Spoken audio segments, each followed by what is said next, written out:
Hello అండి, welcome back to my channel. ఈరోజు meal maker టమాటా curry ఎలా చేయాలో చూద్దాం రండి. ముందుగా అయితే స్టవ్ ఆన్ చేసి ఒక కడాయి పెట్టి అందులో ఆయిల్ వేసి మిల్ మేకర్ని అయితే ఫ్రై చేయాలండి. గోల్డెన్ బ్రౌన్ కలర్ వచ్చేంత వరకు అయితే ఫ్రై చేయాలి. గోల్డెన్ బ్రౌన్ కలర్ వచ్చాక వాటిని తీసి ప్లేట్లో పక్కన పెట్టేసుకోవాలండి. అదే ఆయిల్లో కాస్త పోపు గింజలు, పచ్చిమిర్చి, ఆనియన్ వేసి లైట్గా ఫ్రై చేయాలి. అవి ఫ్రై అయ్యాక కాస్త పసుపు, మెంతి పొడి, అల్లం వెల్లుల్లి పేస్ట్ వేసి ఫ్రై చేయాలి. అవి ఫ్రై అయ్యాక మనం ముందుగా కట్ చేసి పెట్టుకున్న టమాటాలు అందులో వేసేసి ఒక 5 మినిట్స్ అయితే ఉంచాలండి. అవి బాగా మగ్గాలి. అవి బాగా మగ్గిన తర్వాత అందులో కాస్త వాటర్, అలాగే కారం, ఉప్పు, మనం ముందుగా వేయించుకున్న మిల్ మేకర్ అందులో వేసి కలిపేసి ఒక 5 మినిట్స్ అయితే అలా ఉంచేయాలండి. తర్వాత కాస్త కొత్తిమీర, మసాలా వేసి ఒక 2 మినిట్స్ ఉంచి స్టవ్ అయితే ఆఫ్ చేసేసుకోవాలి. ఇందాక నేను ఒక్కటి చెప్పడం మర్చిపోయాను.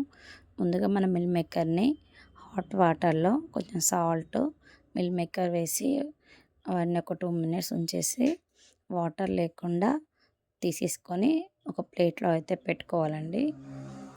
ఇందాక నేను ఫ్రై చేసిన మిల్ మేకర్లో కొన్ని అయితే పక్కన పెట్టేశాను. అవి మనం ఇలా ఈ విధంగా అయితే ఫ్రై చేసుకుంటే మామూలుగా అయినా తినచ్చు, రైస్లోకైనా బాగుంటాయండి. ఒక కడాయి పెట్టేసి లైట్గా ఆయిల్ వేసి మిల్ మేకర్, అలాగే కారం, ఉప్పు వేసేసి స్టవ్ ఆఫ్ చేయాలండి. కొంచెం క్రిస్పీగా అయితే ఉంటాయి.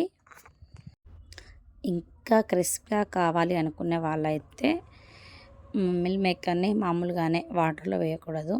మామూలుగానే కడాయి పెట్టి ఆయిల్ వేసి మిల్ మేకర్ వేసి ఫ్రై చేసి ఉప్పు, కారం వేసేసుకుంటే చాలా క్రిస్పీగా అయితే ఉంటాయండి. కర్రీ అయితే చాలా బాగా అయితే వచ్చేసింది. మటన్ కర్రీ కన్నా ఎంతో రుచికరమైన టేస్టీ కర్రీ మిల్ మేకర్ టమాటా చాలా బాగుంది. స్పైసీగా ఉంది. అలాగే ఫ్రై చేసిన మిల్ మేకర్ కూడా క్రిస్పీగా ఉన్నాయండి, చాలా బాగున్నాయి. తినని వాళ్ళకు కూడా ఇలా ఒకసారి అయితే ట్రై చేసి పెట్టండి. ఎంతో ఇష్టంగా అయితే తింటారు. కర్రీ అయితే ఒక్క ముద్ద కలుపుకొని తింటుంటే ఆ మసాలా ఫ్లేవర్ అనేది తగులుతుంది. చాలా స్పైసీగా అయితే ఉంది. లైక్ చేయండి.